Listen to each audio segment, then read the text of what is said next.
décisions en matière de recours qu'il fallait prendre.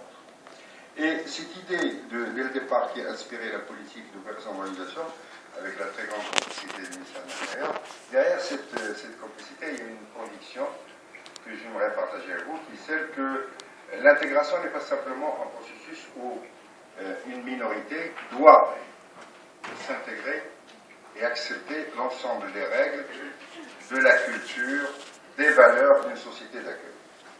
Bien évidemment qu'il faut accepter le droit de chacun des pays. La Constitution marocaine, par exemple, appelle les Marocains de l'étranger à respecter le droit de chacun des pays de résidence.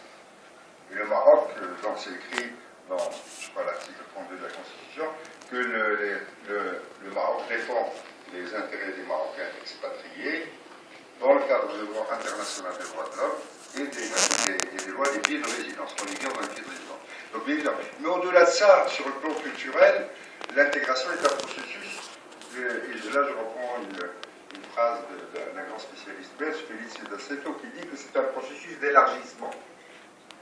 Les sociétés doivent s'ouvrir à cet autre qui arrive, et cet autre qui arrive doit aussi faire cet effort de s'ouvrir à la société où il arrive.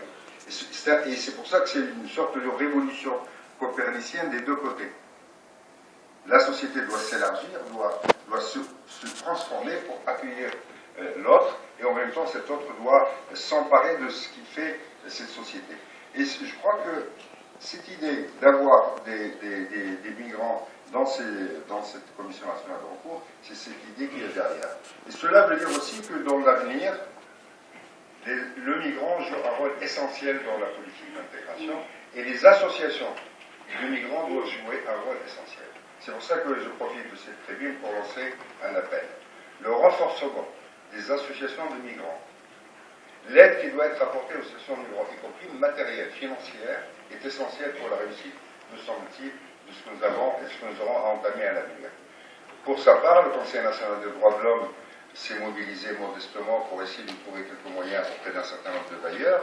En termes, je dis à mes amis représentants des ambassades et des agences des Nations Unies, en termes de crowdfunding, pas de financement d'activité, de financement de fonctionnement.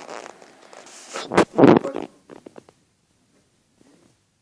un minimum de locaux, de salariés, de permanents.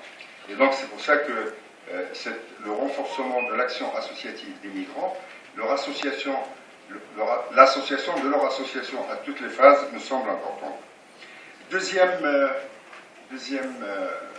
idée, rapidement, c'est le rôle essentiel du ministère.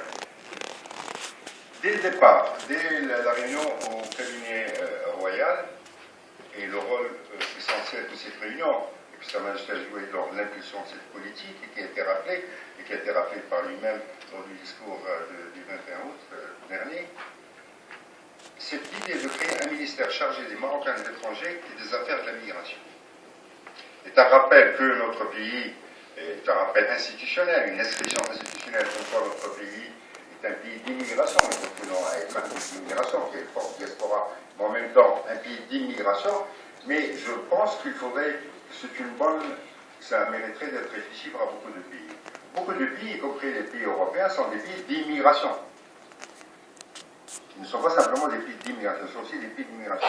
Nous savons que le nord-ouest européen a été à ce jour l'ère géopolitique d'immigration la plus importante dans l'histoire de l'humanité, à ce jour encore. Les Européens sont de très grands immigrants, et le continuent aussi aujourd'hui. Mais cette partie de leur histoire et de leur réalité est, à mon avis, assez souvent oubliée. Je pense que c'est une bonne pratique, une très bonne pratique, qui devrait inspirer, qui devrait être réfléchie par beaucoup de pays, d'associer sa diaspora et aussi l'accueil de l'autre. Et de penser dans le même cadre institutionnel les deux réalités. Ça ne jamais oublier qu'on est toujours l'immigrant de quelqu'un, qu'on est l'étranger de quelqu'un. Et comme disait Coluche, vous savez, dans une phrase, il y a de plus en plus d'étrangers dans le monde. Donc nous savons tous, nous sommes tous l'étranger de quelqu'un d'autre. Ouais. Donc c'est pour ça que cette idée, on ne l'a jamais mise en exergue, qui me semble essentielle. Troisième axe de réflexion sur le long terme, c'est cette idée qu'un pays du Sud fait une opération